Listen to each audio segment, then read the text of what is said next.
والصيف اور گرمی کے موسم کے سفر کے ساتھ فَلْيَعْبُدُوا بس انہیں چاہیے کہ وہ عبادت کریں رب کی هذا البيت اس گھر کی الذي وہ رب اطعمهم جس نے کھلایا ان کو من جوع بھوک سے بچاتے ہوئے وآمنهم وہ رب جس نے امن دیا ان کو من خوف سے بچاتے ہوئے. یہ سورت کا ترجمہ ہے اور اس کا پس منظر میں نے آپ کو کل بتایا کہ عرب کے معاشرے میں سفر کرنے کے حوالے سے لوگوں کے دلوں میں وحشت تھی. لوگوں کے دلوں میں وحشت تھی کیونکہ لوٹ ماری تھی، قتل و غارت تھی. تو لوگ اس وحشت کی وجہ سے سفر کرنا خطرے کی گھٹی سمجھتے تھے. تو اس وجہ سے وہ سفر نہیں کرتے تھے. سفر نہیں کرتے تھے تو ان کی تجارت ٹھپ تھی. وہ تجارت نہیں کرتے تو جو ضروریات زندگی ہے وہ حاصل نہیں کر سکتے. اب اس وحشت کے مقابلے میں انسیت کا لفظ ہوتا ہے. کسی چیز کا ڈر ہو اس کو وحشت کہتے ہیں، اگر وہ وحشت ختم ہو گیا تو اس کو انسیت کہتے ہیں. اللہ تعالیٰ یہی کہہ رہا ہے کہ قریش کو مانوس کرنے کی وجہ سے، یہ ترجمہ پہلے آپ سمجھ رہا ہے، قریش کو مانوس کرنے کی وجہ سے. قریش کو مانوس کس چیز سے کیا اللہ نے؟ ایلافہم ان کو مانوس کرنا رحلۃ الشتاء والصیف سردی اور گرمی کے موسم کا جو سفر ہے اس کے ساتھ ان کی انسیت پیدا ہو گئی. مفہوم یہ ہے کہ عرب معاشرے میں جو تجارتی سفر کے حوالے سے لوگوں کے دلوں میں جو وحشت تھی اللہ تعالیٰ نے اس کو ختم کر دیا.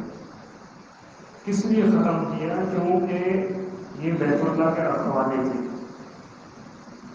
بیت اللہ کے رکھوالے تھے. اس بیت اللہ کی برکت کی وجہ سے اللہ تعالیٰ نے صرف ان کے لیے انسیت پیدا کر دی. جو دیگر لوگوں کے لیے انسیت نہیں تھی، وحشت تھی کہ وہ ڈرتے تھے نکلنے سے، ضروریات زندگی حاصل کرنے سے وہ ڈرتے تھے کہ کہیں ہمیں کوئی لوٹ نہ دے. لیکن ان کے لیے اللہ نے وحشت ختم کی اور الفت پیدا کی. اب یہ سردیوں کے موسم میں شام جاتے ہیں اور گرمیوں کے موسم میں یمن جاتے ہیں. جب یہ گرمیوں کے موسم میں نکلتے ہیں یمن کی طرف تو وہاں سردی ہوتی ہے، اور جب یہ اپنی سردی کے موسم میں نکلتے ہیں شام کی طرف تجارت کے لیے تو وہاں سردی ہوتی ہے. یہ جب گرمی میں نکلتے ہیں شام کی طرف تو وہاں سردی ہوتی ہے، اور یہ جب اپنی سردی میں نکلتے ہیں یمن کی طرف تو یمن میں گرمی ہوتی ہے. یمن میں یہ ضروریات زندگی جو استعمال کی چیزیں ہیں وہ حاصل کر کے آتے ہیں، اور شام میں جا کر یہ جو کھانے پینے کی چیزیں ہیں وہ حاصل کر کے آتے ہیں، جبکہ دوسروں کی یہ چیزیں حاصل نہیں ہوتی تھیں. اب یہ کس وجہ سے؟ صرف اور صرف بیت اللہ کی برکت کی وجہ سے، جو کہ اللہ تعالیٰ کی نشانیوں میں سے ایک نشانی ہے، اور اللہ تعالیٰ کے جو دین کے شعائر ہیں ان میں سے ایک شاعرہ ہے. اب یہ اس آیتوں کا ترجمہ ہے، دو آیتوں کا، کہ قریش کو مانوس کرنے کی وجہ سے. کس چیز کے ساتھ مانوس کرنا؟ صرف ایک تجارتی سفر کے ساتھ. اچھا اس وجہ سے کیا؟ اس وجہ سے بات ادھوری ہے، بات پوری نہیں ہے کہ قریش کو مانوس کرنے کی وجہ سے. اچھا کیا وجہ سے؟ یعنی یہ جو سفر کے ساتھ مانوس ہو گئے ہیں ان کے لیے سفر آسان ہو گیا ہے، اس وجہ سے کیا؟ اس وجہ سے اس وجہ سے کیا کریں وہ؟ فَلْيَعْبُدُوا اس وجہ سے کہ ان کو انسیت اللہ نے دی ہے. اب اس وجہ سے جو ان کو کرنا چاہیے وہ یہ ہے کہ فَلْيَعْبُدُوا ان کو چاہیے کہ یہ عبادت رہے. جس گھر کی رکھوالی کی برکت کی وجہ سے صرف اللہ تعالیٰ کو اتنی نعمت نعمتیں دیتا ہے تو ان کو چاہیے کہ اس گھر کے رب کی عبادت کریں، جبکہ یہ عبادت نہیں کرتے تھے۔ قریش کا یہ معاملہ تھا کہ الوہیت میں وہ مشرک تھے، اللہ تعالیٰ کی عبادت میں وہ مشرک تھے، جبکہ ربوبیت کو مانتے تھے۔ میں نے آپ کو کل بھی بتایا، لیکن ایک نقطہ جو آپ کو بتانا ہے وہ میں بعد میں بتاتا ہوں، لیکن یہ بات ذہن میں رہے کہ قریش الوہیت میں مشرک تھے، عبادت خالص اللہ کے لیے نہیں کرتے تھے، غیر اللہ کے لیے ذبح کرنا، غیر اللہ کے لیے نظر ماننا، غیر اللہ کو پکارنا، دعا کرنا، غیر اللہ کے سامنے سجدہ کرنا، غیر اللہ کی قسم کھانا، یہ سارے امور عبادت کے امور ہیں اور وہ اللہ کے سوا کسی اور کے لیے کرتے تھے۔ اس لیے اللہ پہلے ان کو یہ کہہ رہا ہے کہ تمہیں تو چاہیے کہ جس گھر کی برکت کی وجہ سے، حالانکہ اس رب کو تم عبادت کا حقدار نہیں سمجھ رہے ہو، پھر بھی وہ رب تم اس کی عبادت نہیں کر رہے، لیکن تم صرف اس کے گھر کی رکھوالی کر رہے ہو، اس کی برکت سے تمہیں اللہ تعالیٰ یہ نعمتیں دے رہا ہے، تمہیں تو چاہیے کہ اس نعمت کے شکرانے میں فلیعبدوا، عبادت کرنی چاہیے تمہیں۔ توحید الوہیت کیا ہے اور توحید ربوبیت کیا ہے، اس کو آپ سمجھیں۔ توحید الوہیت یہ ہے کہ جو شرعی کام ہیں، جو شرعی احکامات ہیں، ان کو شریعت کے مطابق صرف اور صرف اللہ کے لیے کرنا، جس کو عربی میں کہتے ہیں کہ افراد اللہ بالعبادہ یا افراد اللہ بافعال العباد، کہ بندوں کے جو اعمال ہیں جن کا تعلق عبادت سے ہے وہ اس طرح کریں جس طرح اللہ نے بتایا ہے، اس کے رسول نے بتایا ہے، اور خالص وہ اللہ کے لیے کریں۔ اب یہ جو مشرک تھے قریش، وہ اللہ کے لیے نہیں کرتے تھے، الوہیت میں وہ مشرک تھے، اس لیے اللہ ان کو کہہ رہا ہے کہ تمہیں چاہیے کہ عبادت کے جو بھی کام ہیں جو تم غیر اللہ کے لیے کرتے ہو، باوجود اس کے کہ نعمتیں تمہیں اللہ دیتا ہے، لیکن تم غیر اللہ کی عبادت کرتے ہو، تمہیں چاہیے کہ فلیعبدوا، خالص عبادت اللہ کے لیے کرو، جو بھی کام عبادت سے تعلق رکھتا ہے وہ صرف اور صرف اللہ کے لیے کرو۔ کون اللہ؟ رب ھذا البیت، اس گھر کے رب کی عبادت کرو جو ربوبیت والا ہے، جس ذات کی تمہیں عبادت کرنی ہے وہ ربوبیت والا ہے۔ لفظ رب اللہ نے ذکر کیا ہے جو اللہ تعالیٰ کی صفت ہے، جس میں صفت ربوبیت شامل ہے۔ اب ربوبیت اور الوہیت میں کیا فرق ہے؟ الوہیت یہ ہے کہ بندوں کے کام، ربوبیت یہ ہے کہ اللہ تعالیٰ کے کام۔ بندوں کے جو کام عبادت سے متعلق ہیں، بندوں کو چاہیے کہ وہ صرف اور صرف اللہ تعالیٰ کے لیے کریں۔ اللہ کے جو کام ہیں، بندوں کو چاہیے کہ بندے اللہ تعالیٰ کو اپنے کام میں اکیلا سمجھیں۔ یہ ان دونوں میں فرق ہے۔ دوسرے الفاظ میں یہ ہے کہ وہ اعمال جو عبادت سے تعلق رکھتے ہیں وہ صرف اور صرف اللہ کے لیے کریں، یہ الوہیت ہے۔ اور وہ کام جو اللہ کی ذات سے متعلق ہے، جو اللہ کرتا ہے، جو صرف اللہ کی شایان شان ہے، جو کام صرف اللہ کے لائق ہیں، ان میں صرف اللہ کو اکیلا سمجھنا، یہ ربوبیت ہے۔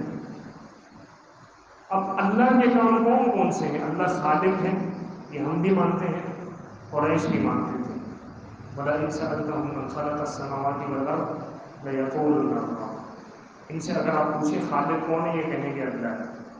رازق اللہ کو مانتے تھے، وَلَئِن سَأَلْتَهُم مَّن نَّزَّلَ مِنَ السَّمَاءِ مَاءً فَأَحْيَا بِهِ الْأَرْضَ بَعْدَ مَوْتِهَا لَيَقُولُنَّ اللَّهُ، کہ پیغمبر آپ ان سے سوال کریں کہ بارش نازل کر کے رزق کون دیتا ہے، یہ کہیں گے اللہ دیتا ہے۔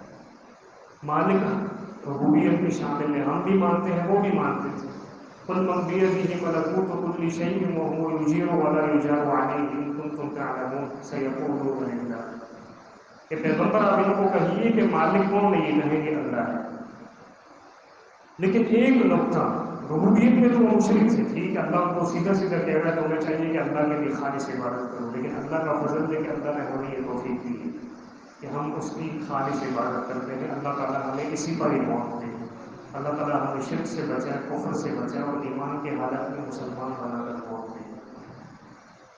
وہ تو مشرک تھے، لیکن رب ماننے میں ایک نقطہ وہ بھی قبول نہیں کرتے تھے جو آج ہماری اکثریت قبول نہیں کرتی، اور ایک فتنہ بنا کر ہماری نظروں سے اس نقطے کو اوجھل کیا جا رہا ہے۔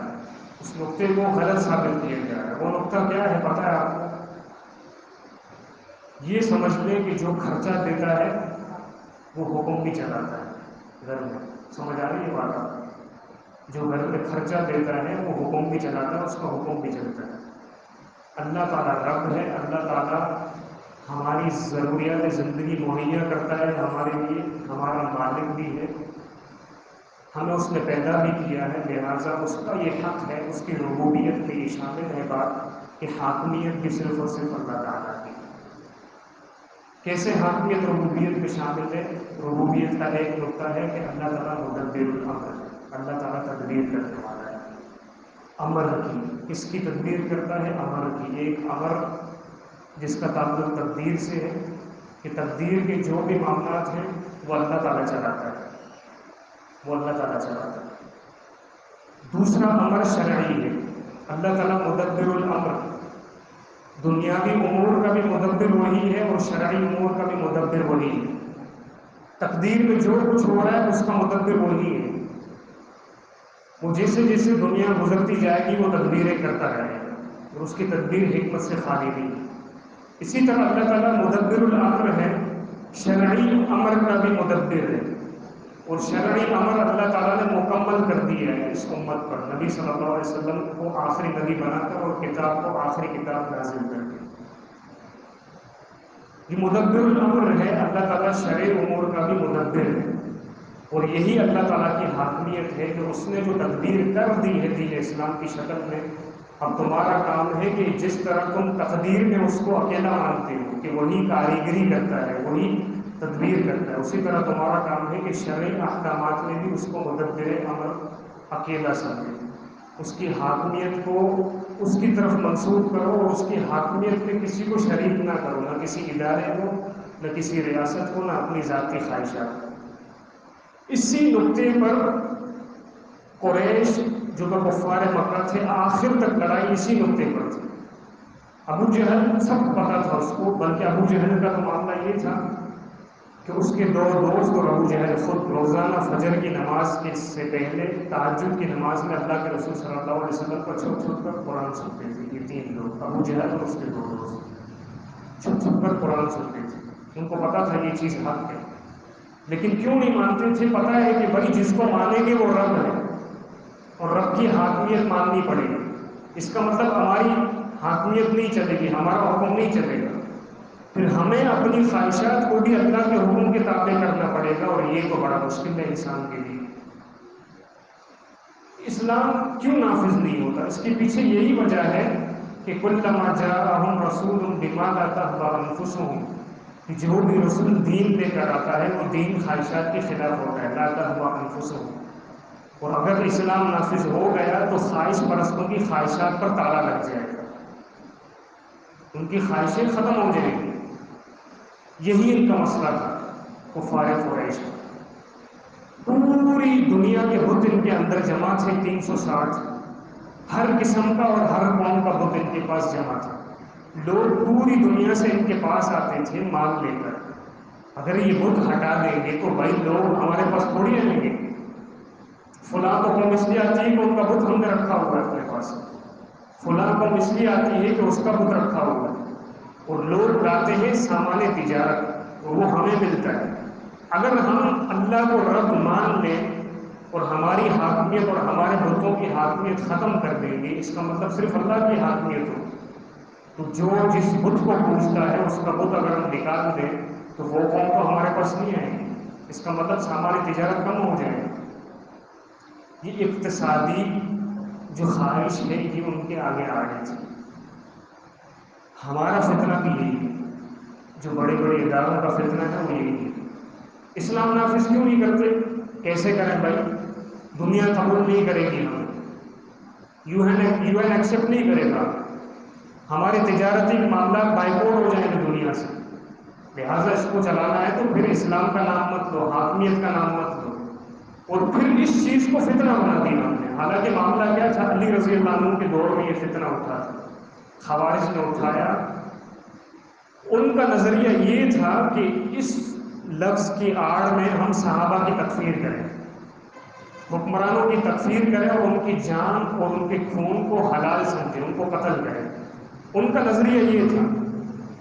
انہوں نے حاکمیت کا جو نعرہ لگایا، لیکن علی رضی اللہ عنہ نے کیا کہا؟ کلمۃ حق ارید بها الباطل. یہ کلمہ بالکل حق ہے لیکن اس کی مراد باطل ہے. لیکن آج ہم نے کیا کیا ہے؟ ہم نے کہا کہ کلمۃ باطل ارید بها الباطل. ہم نے اس کلمے کو بھی باطل بنا دیا. کوئی حاکمیت کی آواز اٹھائے تو اس کو فوراً کہیں گے یہ تکفیری ہے، یہ خارجی ہے.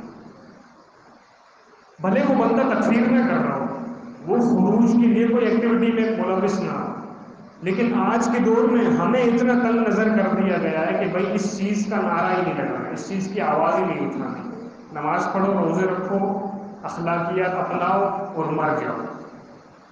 حالانکہ ہمارا مقصد تو یہ نہیں تھا کنتم خیر امۃ اخرجت للناس تأمرون بالمعروف وتنہون عن المنکر. ہمارا مقصد تو یہ تھا کہ ہر نیکی کا حکم دینا ہے اور ہر برائی سے روکنا ہے.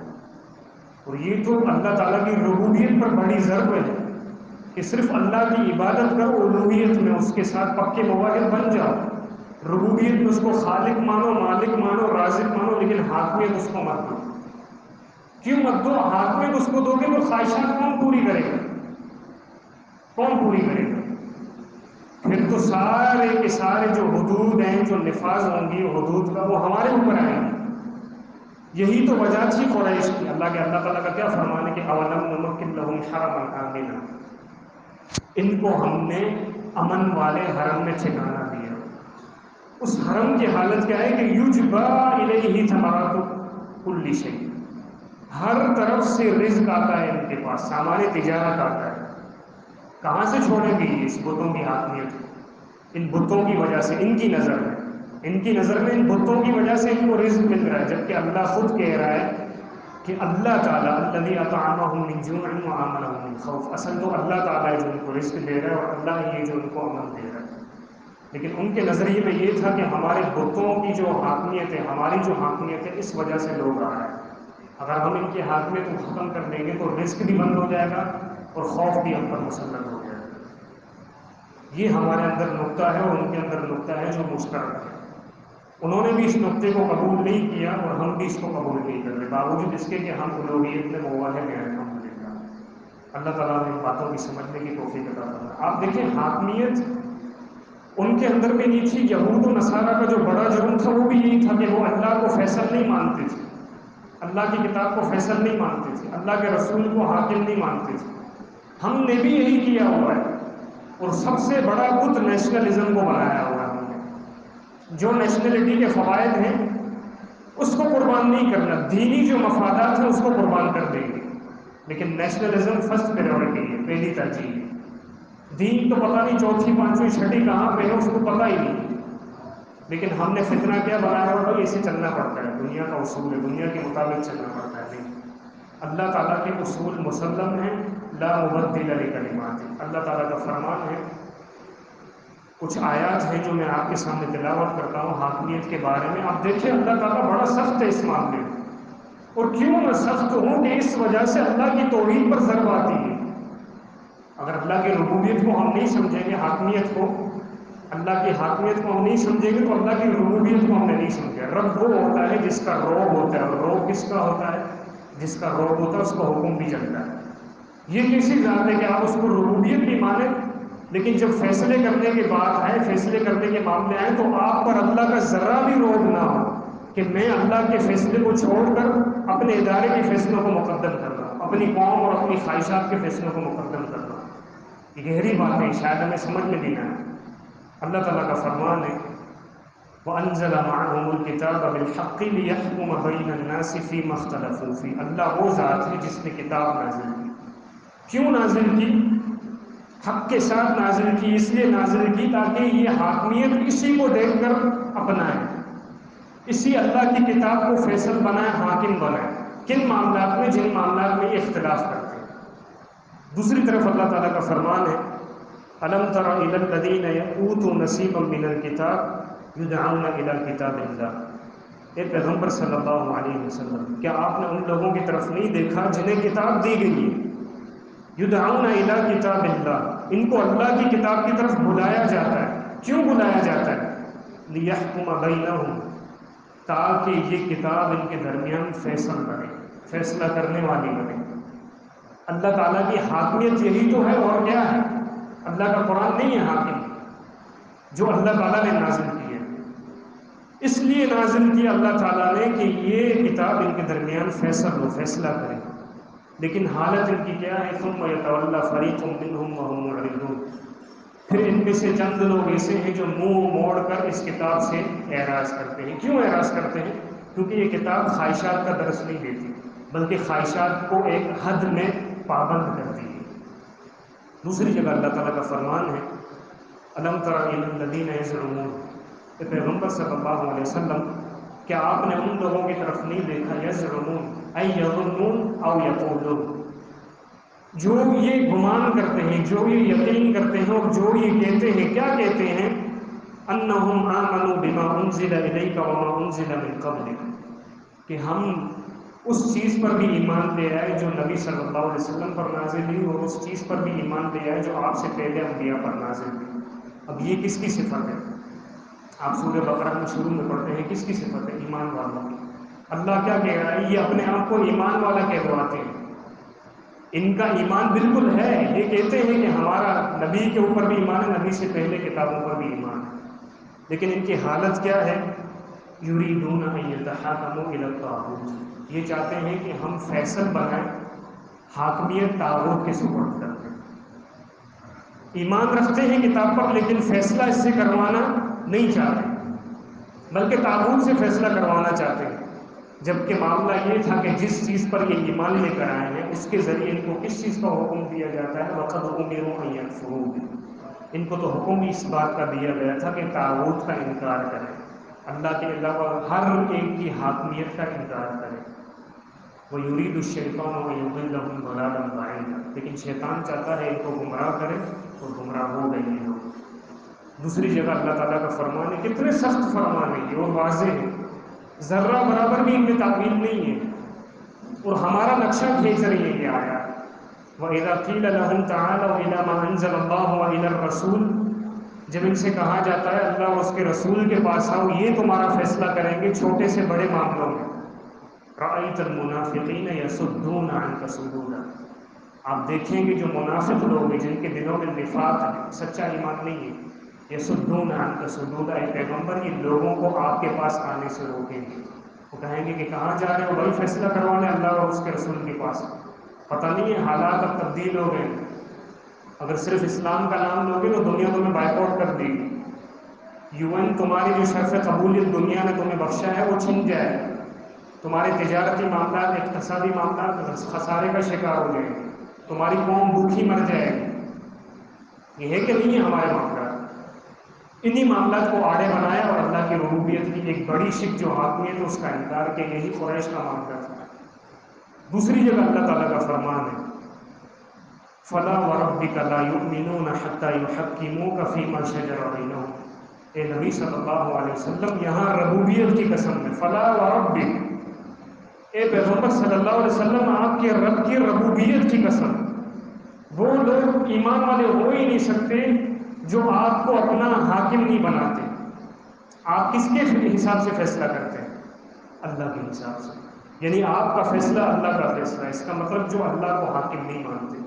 کن معاملات میں؟ فیما شجر بینہم، جن میں ان کا اختلاف ہوتا ہے، جن میں ان کو رہنمائی چاہیے ہوتی ہے۔ پھر کیا ہوتا ہے جب آپ فیصلہ کر لیتے ہیں؟ ثم لا یجدوا فی انفسہم حرجا مما قضیت، ان کو یہ چاہیے کہ فیصلہ ہو جانے کے بعد ذرہ برابر بھی حرج محسوس نہ کریں، لیکن یہ حرج محسوس کرتے ہیں جب اللہ کی کتاب فیصل بن کر آتی ہے، اللہ کے پیغمبر کی سنت فیصل بن کر آتی ہے تو ان کے دلوں میں اڑن محسوس ہوتی ہے۔ اگر یہ چیز ہمارے اندر ہے تو ہم نے اللہ کی ربوبیت کو تسلیم نہیں کیا دلوں سے۔ دوسری جگہ اللہ تعالیٰ کا فرمان ہے افحکم الجاہلیت یبغون، کیا یہ جاہلیت کے حکم کو تلاش کرتے ہیں؟ ومن احسن من اللہ حکما لقوم یوقنون، اور اللہ سے بڑھ کر بہترین فیصلہ کرنے والا کون ہو سکتا ہے؟ اور یہ بات کس کو سمجھ آئے گی؟ اس قوم کو سمجھ آئے گی جس کا سچا یقین ہو اس کتاب پر۔ تیسری اور جگہ پر اللہ تعالیٰ کا فرمان ہے افغیر اللہ ابتغی حکما، کہ پیغمبر آپ ان کو کہیں کیا میں اللہ کو چھوڑ کر کسی اور کی حاکمیت تلاش کروں؟ کیا میں اللہ کو چھوڑ کر کسی اور کو حاکم مانوں؟ وَهُوَ الَّذِي أَنزَلَ إِلَيْكُمُ الْكِتَابَ مُفَصَّلًا، جبکہ اللہ وہ ذات ہے جس نے آپ کی طرف کتاب نازل کی جس میں احکامات تفصیل سے موجود ہیں۔ وَالَّذِينَ آتَيْنَاهُمُ الْكِتَابَ يَعْلَمُونَ أَنَّهُ مُنَزَّلٌ مِّن رَّبِّكَ بِالْحَقِّ، اور اے پیغمبر صلی اللہ علیہ وسلم جن کو ہم نے کتاب دی ہے وہ یہ جانتے ہیں یقین کے ساتھ کہ یہ کتاب آپ کے رب کی طرف سے نازل کی گئی ہے، بالکل سچی ہے، اس کے احکامات بھی سچے ہیں۔ فَلَا تَكُونَنَّ مِنَ الْمُمْتَرِينَ، کبھی بھی زندگی میں اس کتاب کے بارے میں شک نہیں کرنا کہ اس کے احکامات ہمارے عادات سے تھوڑے مختلف ہیں۔ اگر ہم نے اس کو فیصل بنایا تو ہمارے معاملات خطرے کا شکار ہو سکتی ہیں، اس شک میں کبھی بھی مت پڑو۔ کیوں؟ کیونکہ وَتَمَّتْ كَلِمَةُ رَبِّكَ صِدْقًا وَعَدْلًا، اللہ کا کلمہ جو کہ اسلام ہے، دین اسلام ہے، کتاب و سنت ہے، وہ مکمل ہو چکا ہے۔ کیسے مکمل ہوا ہے؟ جو بعینی ہی سچا وعدلا و عدل پر مبنی ہے، اس میں ذرہ برابر بھی کسی بھی قوم پر ظلم نہیں ہے۔ اگر کوئی قوم اس کو فیصل بنائے گی تو وہ اپنی زمین پر عدل کو پائے گی۔ وَتَمَّتْ كَلِمَةُ رَبِّكَ صِدْقًا وَعَدْلًا لَا مُبَدِّلَ لِكَلِمَاتِهِ، کوئی حالات، کوئی ادارہ، کوئی خواہش آپ کے رب کے کلمات کو تبدیل نہیں کر سکتا۔ اس کا مطلب کہ آپ کی اور میری خواہش، آپ کی اور میری ریاست، آپ کا اور میرا کوئی ادارہ اللہ کے مقابلے میں نہیں آنا چاہیے۔ کیوں؟ کیونکہ اللہ کا دین صدق اور عدل پر مبنی ہے۔ وَهُوَ السَّمِيعُ الْعَلِيمُ، اور پیغمبر صلی اللہ علیہ وسلم یہ بات آپ یاد رکھیں کہ آپ اللہ کو چھوڑ کر کسی اور کو حاکم بنائیں گے، اپنے فیصلے کریں گے تو آپ کی زبان سے نکلنے والے فیصلے کو اللہ سن رہا ہے، السمیع، اور وہ آپ کے دلوں میں جو برے ارادے اگر ہیں تو اللہ تعالیٰ ان کو جانتا ہے۔ وَإِن تُطِعْ أَكْثَرَ مِن فِي الْأَرْضِ يُضِلُّوكَ عَن سَبِيلِ اللَّهِ، اگر حالات کو دیکھ کر، اکثریت کو دیکھ کر آپ اکثریت کے پیچھے چل پڑیں گے کہ یار سبھی تو مان رہے ہیں UN کو، سبھی تو اقتصاد کو چلا رہے ہیں، کاروبار کو بچانے کے لیے دنیا میں چلنا پڑتا ہے، سبھی تو ایسا کر رہے ہیں، تو پھر کیا ہوگا؟ يُضِلُّوكَ عَن سَبِيلِ اللَّهِ، ان لوگوں کا جو اکثریت پر مبنی جو عمل ہے، جو طرز عمل ہے، اس کو دیکھ کر اگر آپ چلیں گے تو یہ لوگ آپ کو گمراہ کر دیں گے، آپ کو آپ کے دین سے ہٹا دیں گے۔ کیوں؟ وجہ کیا ہے کہ يَتَّبِعُونَ إِلَّا الظَّنَّ، اگر کسی کے پاس اللہ کی کتاب نہیں ہے تو وہ جو بھی فیصلہ کرے گا وہ سوائے ظن کے اور کچھ بھی نہیں، وہ سوائے ظن کے اور کچھ بھی نہیں ہے، وہ صرف ظن ہوتا ہے، ان کا گمان ہوتا ہے۔ وَإِنْهُمْ إِلَّا يَخْرُصُونَ، اور وہ صرف اندھے اندازے لگاتے ہیں۔ دوسری جگہ اللہ تعالیٰ کا فرمان ہے جو قطعی فرمان ہے، اللہ تعالیٰ کا فرمان ہے وَيَقُولُونَ آمَنَّا بِاللَّهِ وَبِالرَّسُولِ وَأَطَعْنَا، کہ پیغمبر صلی اللہ علیہ وسلم یہ کہتے ہیں کہ ہم اللہ کو مانتے ہیں، ہم اللہ کے رسول کو مانتے ہیں، وَأَطَعْنَا، اور ہم اللہ کے رسول اور اللہ تعالیٰ کی اطاعت بھی کرتے ہیں۔ لیکن معاملہ کیا ہے؟ ثُمَّ يَتَوَلَّىٰ فَرِيقٌ مِّنْهُم مِّن بَعْدِ ذَلِكَ، ان میں سے ایک گروہ پھر جاتا ہے اس ایمان کے بعد۔ کس ایمان کے بعد؟ کہ اللہ کو مان رہے ہیں، اللہ کے رسول کو مان رہے ہیں۔ پھرتا کیسے ہے؟ کس طرز عمل سے پھرتا ہے؟ وَإِذَا دُعُوا إِلَى اللَّهِ وَرَسُولِهِ لِيَحْكُمَ بَيْنَهُمْ إِذَا فَرِيقٌ مِّنْهُم مُّعْرِضُونَ، جب بھی ان کو اللہ اور اس کے رسول کی طرف بلایا جاتا ہے، کس لیے؟ فیصلے کے لیے، یعنی اللہ اور اس کے رسول کو حاکم بنا کر ان کو کہا جاتا ہے کہ یہ حاکم ہے، تو کیا ہوتا ہے؟ یہ پیغمبر اذا فریق منہم معرضون، یہ اعراض کرتے ہیں، یہ پسند نہیں کرتے، یہ سمجھتے ہیں کہ ہم جس حساب سے چل رہے ہیں ہمیں زیادہ عقل ہے، اور اللہ کا جو فرمان ہے وہ پہلے لوگوں کے لیے تھا۔ لیکن معاملہ کیا ہے؟ وَإِن يَكُن لَّهُمُ الْحَقُّ يَأْتُوا إِلَيْهِ مُذْعِنِينَ، اگر اللہ اور اس کے رسول کے فیصلوں میں ان کا کوئی مفاد ہوتا ہے تو دوڑ کر اس کی طرف آتے ہیں۔ أَفِي قُلُوبِهِم مَّرَضٌ، یہ جو ان کا طرز عمل ہے کہ اللہ اور اس کے رسول کو حاکم نہیں بنا رہی ہے، کیا باوجود اس کے کہ یہ اپنے آپ کو ایمان والے کہلواتے ہیں لیکن پھر بھی اللہ اور اس کے رسول کو فیصل نہیں مانتے؟ افی قلوبہم مرض، کیا ان کے دلوں میں مرض ہے نفاق کا؟ ام ارتابوا، یا شک میں ہیں کہ اللہ کا دین کا جو فیصلہ ہے، اللہ کے رسول صلی اللہ علیہ وسلم کے مطابق اگر ہم فیصلے کریں گے تو ہمارے معاملات خرابی کا شکار ہوں گے. کیا یہ اس شک میں ہے؟ ام یخافون ان یحیف اللہ علیہم ورسولہ، یا یہ سمجھتے ہیں کہ اگر اللہ اور اس کے رسول کو اگر ہم نے فیصل مانا تو جو بھی وہ فیصلہ کریں گے وہ ہماری ذات پر ظلم ہوگا. بل اولئک هم الظالمون، بلکہ ان کا جو یہ طرز عمل ہے، جو اللہ اور اس کے رسول کو یہ فیصل نہیں مان رہے، اللہ کی ربوبیت جو کہ حاکمیت ہے، اللہ کو اس کا حق نہیں دے رہے، تو در حقیقت یہ اپنے آپ پر خود ظلم کر رہے ہیں. یہ سخت آیات ہیں، ان کا آپ خود بھی جا کر مطالعہ کریں. یہ میں نے چند آیات آپ کے سامنے پیش کی ہیں. یہ وہ نقطہ ہے جو ہمارے اندر بھی نہیں ہے اور ان کے اندر بھی نہیں تھا، اور یہی اصل جھگڑا رہا ہے کافروں اور مسلمانوں کا، جس کو اللہ تعالیٰ نے سورہ حج میں ذکر کیا ہے کہ ہذان خصمان اختصموا، یہ دو گروہ ہیں. کافر جتنے بھی ہوں یہ ایک گروہ ہیں، مسلمان ایک گروہ ہیں. اختصموا، یہ لڑتے ہیں اور لڑے ہیں اور لڑتے رہیں گے. کس بارے میں؟ فی ربہم، رب کے بارے میں. کیا مطلب؟ اللہ کی ربوبیت کے بارے میں. کس ربوبیت کے بارے میں؟ کہ اللہ کو خالق ماننا ہے، وہ تو سب مانتے ہیں. اللہ کو مالک ماننا ہے، وہ تو سب مانتے ہیں. اللہ کو رازق ماننا ہے، وہ تو سب مانتے ہیں. پھر کیوں کہہ رہا اللہ تعالیٰ کہ اپنے رب کے بارے میں لڑتے ہیں؟ ربوبیت کی ایک بڑی شک جو کہ حاکمیت ہے، اس بارے میں یہ کافر اور مسلمان لڑتے ہیں. کافر کہتا ہے کہ میرا حکم چلے، اور مسلمان کا منہج یہ ہے میرا حکم چلے نہیں، اللہ کا حکم چلے. اور یہی اصل ربوبیت ہے. اللہ تعالیٰ سے دعا ہے کہ اللہ تعالیٰ میں ان باتوں کو سمجھنے کی توفیق عطا فرمائے. تو اس صورت کا جو اصل درس ہے وہ یہ ہے کہ ہمیں اللہ کی عبادت کرنی چاہیے. اگر ہم عبادت کر رہے ہیں تو اللہ تعالیٰ کو رب مان کر عبادت کرنا چاہیے. اگر اس کو مکمل رب نہیں مان رہے تو ہماری عبادت خطرے میں ہے، کیونکہ اللہ تعالیٰ کی عبادت اسی شخص کی مقبول ہے جو اللہ تعالیٰ کو مکمل طور پر رب مانتا ہے. الوہیت کے لیے ربوبیت کا ہونا ضروری ہے، اور صرف ربوبیت کو ماننا کافی نہیں ہے، بلکہ اس کے لیے الوہیت کا ہونا ضروری ہے. یعنی اللہ تعالیٰ کے بارے میں صحیح عقیدہ اور اس کے بعد اس کے مطابق صحیح عمل. یہی اللہ تعالیٰ ہمیں اس صورت میں درس دے رہا ہے. اللہ تعالیٰ سے دعا ہے کہ اللہ تعالیٰ ہمیں ان باتوں کو سمجھنے کی توفیق عطا فرمائے. پھر سے ایک بار ترجمہ کرتے ہیں. لِإِيلَافِ قریش، قریش کو مانوس کرنے کی وجہ سے. ایلافہم، ان کو مانوس کرنا، رحلۃ الشتاء، سردی کے سفر کے ساتھ، والصیف، اور گرمی کے سفر کے ساتھ. فَلْيَعْبُدُوا، اس انسیت کی وجہ سے ان کو چاہیے کہ یہ عبادت کریں. رب هذا البیت، اس گھر کے رب کی. الذی، وہ رب، اطعمہم، جس نے ان کو کھلایا، من جوع، بھوک سے بچاتے ہوئے. وآمنہم، وہ رب جس نے ان کو امن دیا، من خوف، خوف سے بچاتے ہوئے. جب اللہ تعالیٰ بغیر عبادت کے صرف اپنے بیت اللہ کی برکت کی وجہ سے بندوں کو نعمت دے سکتا ہے، تو ہمارے پاس بیت اللہ موجود نہیں ہے، وہ تو سعودیہ میں. لیکن ہم اگر اللہ کی عبادت کریں گے تو کیا اللہ تعالیٰ ہمیں امن نہیں دے گا؟ کیا اللہ تعالیٰ ہماری مشکلات دور نہیں کرے گا؟ بالکل کرے گا. اصل نقطہ یہ ہے کہ اللہ کی عبادت کی وجہ سے اللہ تعالیٰ بہت ہی نوازتا ہے. یہ تو قریش کو اللہ نے تھوڑا نوازا، وہ عبادت نہیں کرتے تھے، رب بھی نہیں مانتے تھے.